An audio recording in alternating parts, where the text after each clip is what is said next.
with the U.S. Meat Export Federation. For those that aren't familiar with us, we're a nonprofit based in Denver, Colorado. We represent the export interests of exporting companies large and small around the U.S., including large and small packers, trading companies, and also have a membership which includes many allied industry producers, as well as some of the state and national associations for various commodities around the U.S., with really the goal of just enhancing the value of red meat exports throughout the world. We do that via 18 international offices that are boots on the ground, working on technical issues, working on our market access issues, and also working on marketing activities for many of these companies that are selling beef, pork, and lamb. So to jump right into it, I'm going to talk this afternoon briefly just about kind of where we stand in terms of our red meat exports around the world.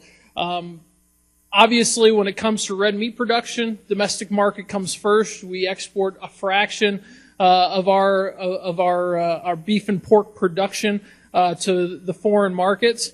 And pales in comparison to the tonnage that we do in the United States, but it certainly does have a big impact on the profitability of cattle and hog producers around the United States. And so I'm going to talk first a little bit about competitive analysis, some of our market access issues to follow with that. Currently looking at the landscape of red meat exports, on the beef side, we've got tight global supplies around the world. That's kind of headlined by the United States as well as Australia with their prolonged drought here over the last couple of years and some pretty large-scale herd liquidation, which is drastically decreasing their cattle numbers and their ability to export. The U.S. and Australia being the two largest beef exporters in the world, that has a big impact on the global beef market.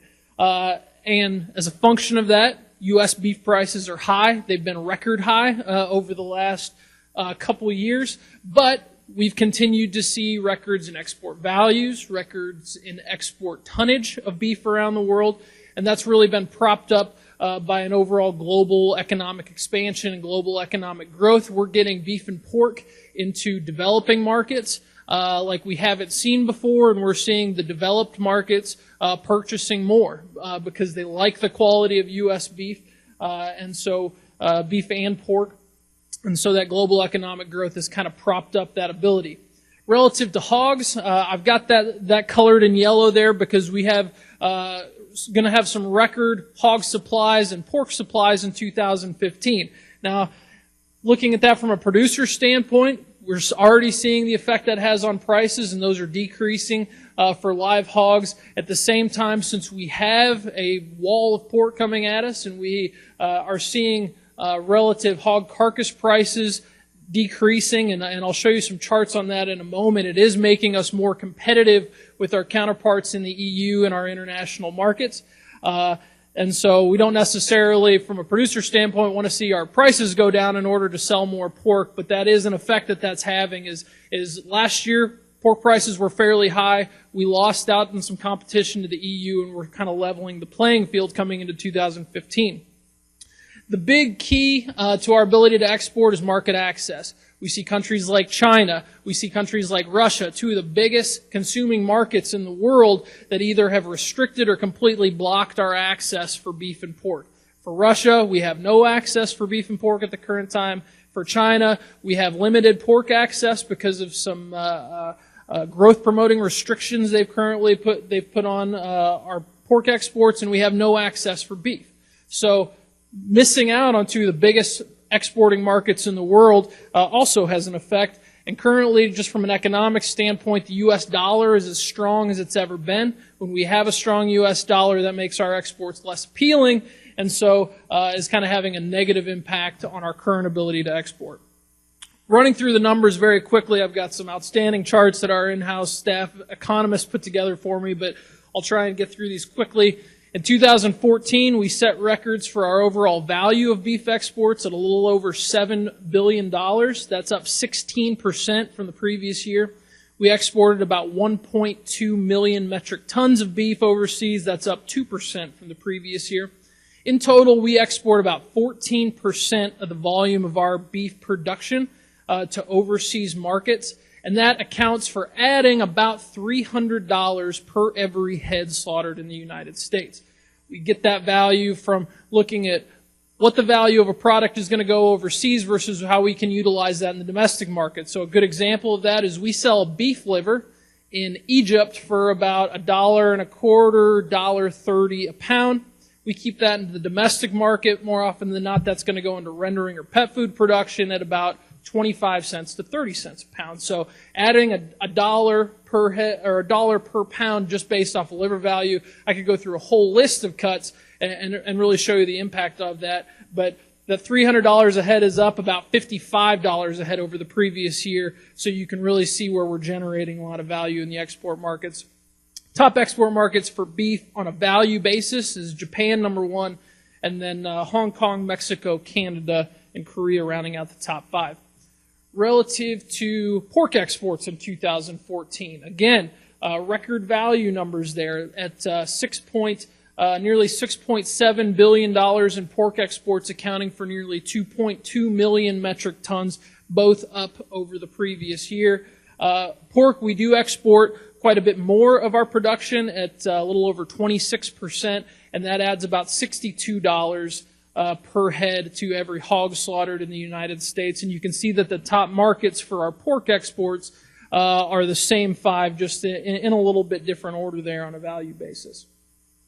So talking about some of these issues, as I mentioned before, you can see here that in 2015 our dollar is as strong as it's ever been relative to those currencies listed at the bottom of that chart. And like I said, as the value of the dollar increases, the appeal of our export products, whether that's red meat or anything else, is diminished. And so that's having somewhat of a negative effect on our ability to move beef and pork internationally at the current time.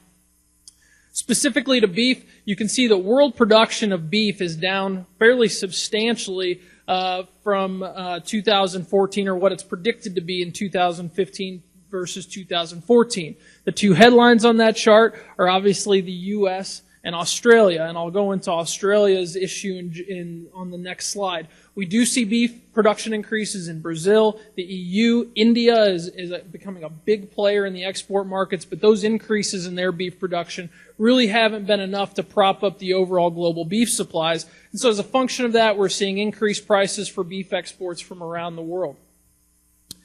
Specific to Australia, Australia is our biggest competitor in the global beef market, and it's kind of a bleak picture. Meat and Livestock Australia 2015's outlook is that their productive cattle herd, is going to be at a 2-decade low. Beef production, beef exports, beef slaughter are all each going to be down, expected about 11%. Their live cattle exports, which is a huge part of the Australian beef industry, is going to be down 23% just from the overall liquidation of the cow herd. And so they're kind of coming into what we were experiencing 5 or so more years ago when we had prolonged drought in the United States. We were retaining less heifers, we were killing more cows, and we really saw a big spike in the decrease, or a big decrease in the overall cow herd. We're expecting Australia to have that in 2015, and that's going to have the same effect on prices that was what we've seen in the last several years in the U.S. For U.S. beef.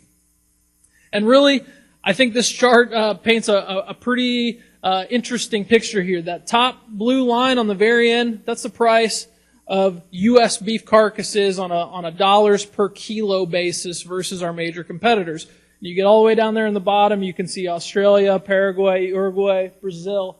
They all sit there at a much, much lower value on a per carcass basis. Now, part of that is because they're producing primarily a lower quality grass-fed product. It's not going to be as high value as good, high-quality grain-fed U.S. beef. But you can really see where our discrepancy is here in the global market and the prices that we're trying to charge for high-quality U.S. beef relative to our competitors that, like I said, are providing a lower-quality grass-fed product.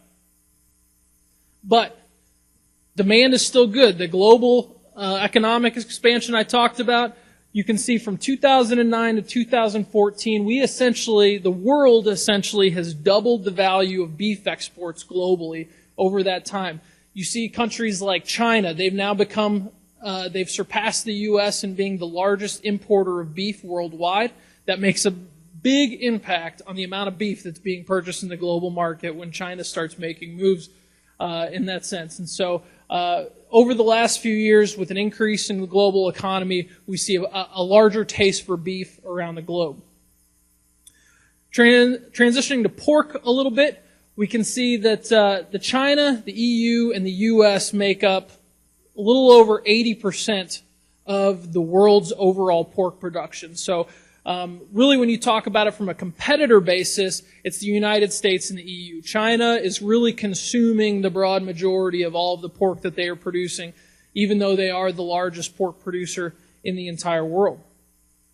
Looking at our changes in production, we're basically seeing the opposite of what I just explained in beef. Overall world pork production is up. The U.S. is up substantially after they've rebounded from their PEDV issues last year. And then you see the EU is up in production. Several of the other competing countries are up. China is really the only country that we've seen a decrease at all in pork production over the last year. But like I said, that doesn't have nearly as much of an effect on the export markets from a competing standpoint. And as a function of that, it's been a race to the bottom for the competitors, for the major pork producers in terms of price. You can see at the bottom of that chart, you've got Canada, U.S., Chile, EU, Brazil, all seeing large decreases in their overall hog carcass prices. And on the chart here on the bottom right, you can see double-digit percentage decreases in those hog carcass prices from 2014 to 2015. U.S. hog carcass prices decreasing nearly 30%. And from an EU standpoint, really the big mover on this was Russia. And the U.S. has been shut out from the Russian market since the beginning of 2013. Later in 2013, Russia shut out the EU.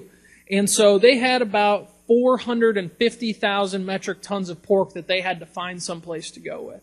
And they opted to start transitioning that pork into Asia, where the U.S. has a really good stronghold in markets like Japan, Korea, Hong Kong, China. And so basically they took all that pork, they started selling lower value frozen pork into the supermarkets in some of those countries, and they started displacing us. Some of that had to do with the West Coast port situation earlier in the year, which I'll talk about in a bit. But anyway, in terms of the Asian markets, where we have a tremendous amount of success with pork exports, EU has become a major player in that simply because they've been diverting supplies on account of Russia.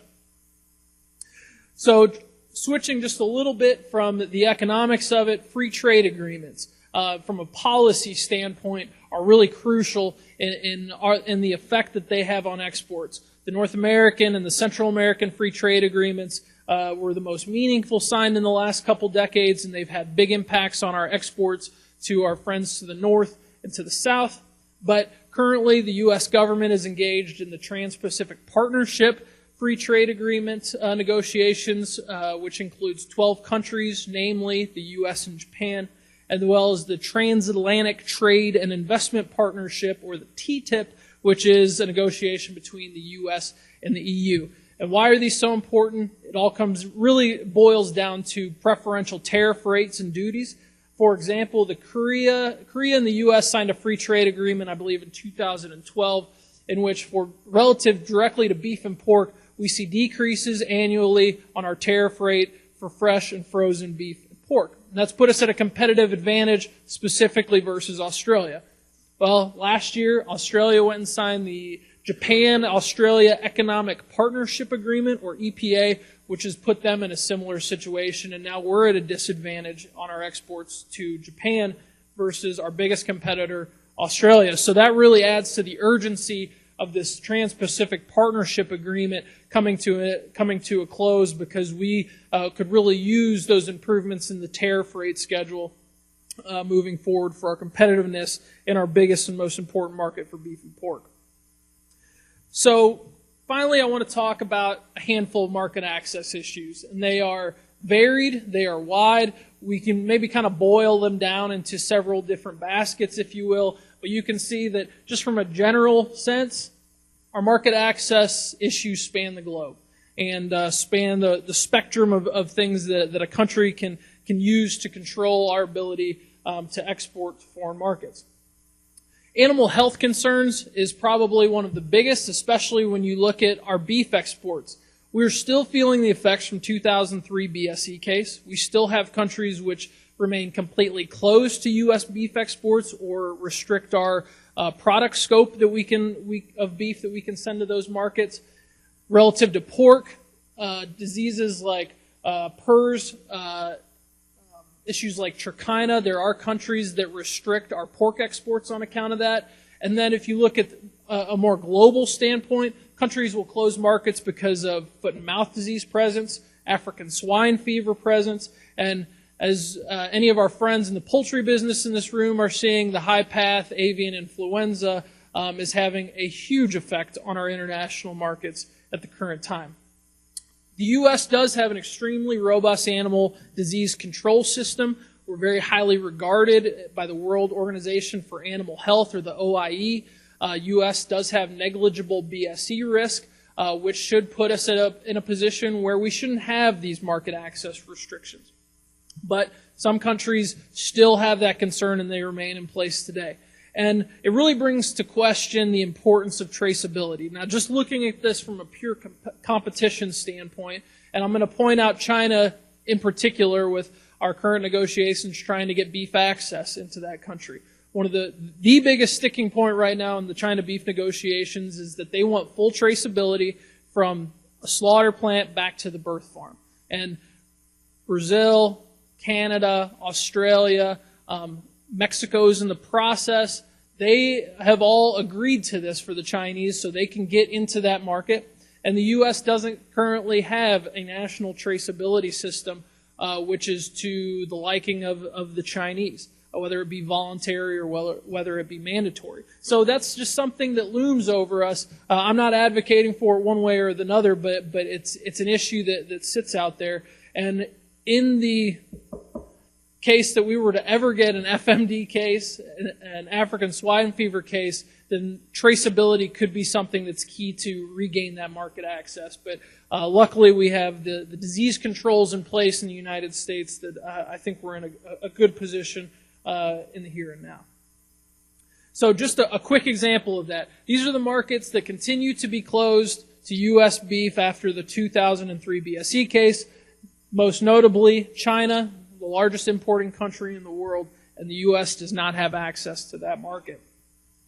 But on top of that, some of our biggest markets like South Korea, Japan, Taiwan, we're still limited in our product scope that we can only export beef that is from cattle under 30 months of age to those markets. Several of the largest beef consuming markets in the world, and we can only export a percentage of our total annual production. And what's the effect on that is market displacement. In 2003, in Japan and Korea, we had well over the majority market share in both of those countries for our beef exports. Those markets closed immediately after the 2003 BSE case, and when we got back into the market, which is I think around 2006-ish, by 2008, we had less than 15% market share, and in red there, Australia had well taken over with the majority of beef exports to those countries. We've scratched and clawed our way back over the last 11 years to where we're nearly at 40% market share for those markets, but they have an appetite for U.S. beef, and it's certainly important for us to get back in a position of being the majority stakeholder in those markets. Other market access issues, hormones, beta agonists are two of the top line that continue to restrict our access to countries. The EU has a well-documented history with their averseness towards growth-promoting technologies. We went through a WTO case on that in the 80s and 90s. But Russia and China, the Russia market closed in 2013 because of ractopamine residues in pork and beef. China continues to maintain that if we export pork and if we are ever going to export beef, that it's going to have to be free of ractopamine or free of beta agonist residues. And they've also placed restrictions on Australian beef exports on account of hormones, both Russia and China. So those are dynamics that we have to keep an eye on and have an effect, like I said, on our ability to export. And really it comes down to fundamental ideology. Many countries accept the Codex MRLs that are established by an international standard-setting body. That's great. Some countries accept the FDA process, and they recognize the U.S. as an authoritative standard-setting group, and they accept the standards that we've put on them on veterinary drugs, even when they differ from the Codex. But then you also have countries who exercise the precautionary principle. They think that these residues have to be zero rather than having a tolerance established. And when that happens, considering the majority of the beef produced in our country contains, or the cattle have received a hormone implant that really affects our ability to export. And then the last one I wanted to note on here that some of you may not be as familiar with is PRTs, or pathogen reduction treatments. These are food safety interventions that are utilized by the processing facilities to kill pathogens on the exterior of carcasses as they're being applied. It's a common sense food safety precaution, but we're trying to make food safer. There's countries that have an averseness to these, specifically the EU, most recently Singapore. They see the U.S. What they say is the U.S. is spraying chemicals on the carcass so they can cover up bad hygienic slaughtering practices.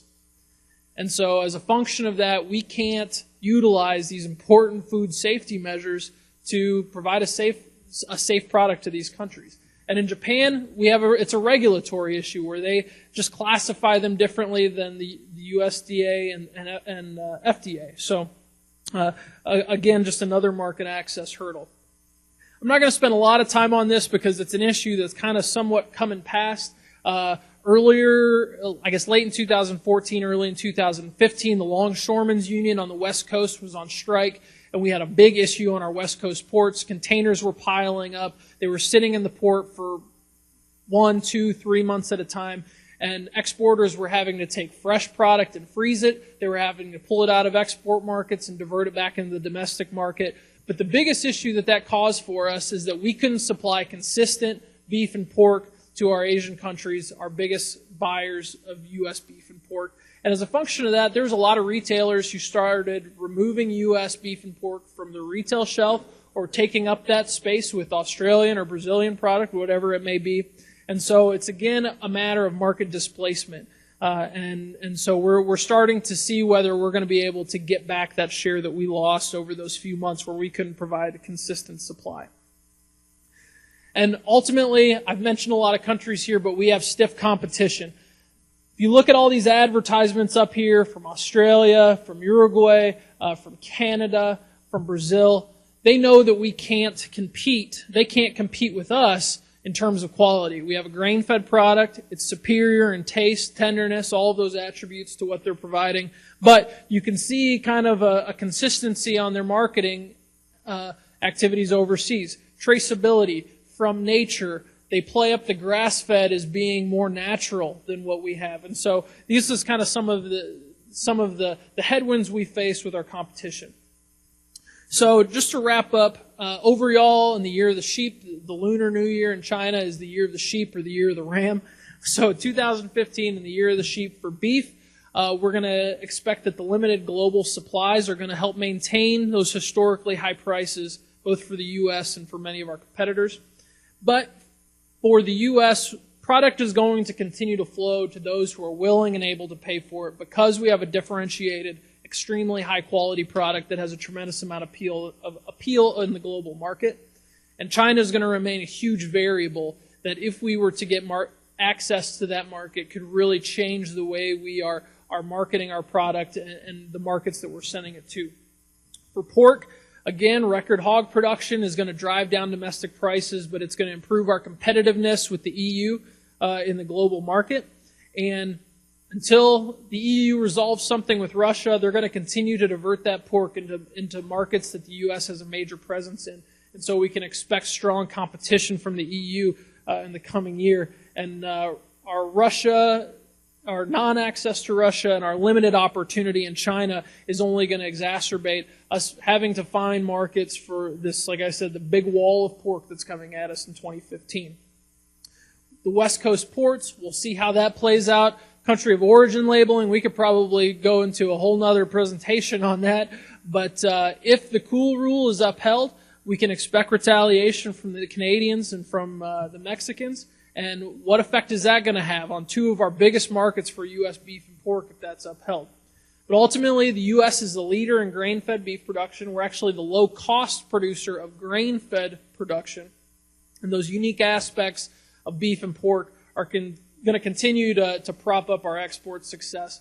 And I thought it was interesting listening this morning to talk about sustainability and how that relates to production capacity and efficiency. And in worldwide, when you talk about our efficiency and our production capacity, that's really a positive in the eyes of many of our international buyers. They see that as maybe as we as producers look at it from a sustainability standpoint, that we are providing the red meat that's going to feed the world. And as these other issues such as animal health and animal welfare, food safety, and the actual concept of sustainability become more well known by our international markets, I think that's an attribute that we need to advertise and we need to promote to our international consumers, because they look at all of those and they look at the U.S. as a leader in those categories. And I think that we can continue to promote that to our international counterparts.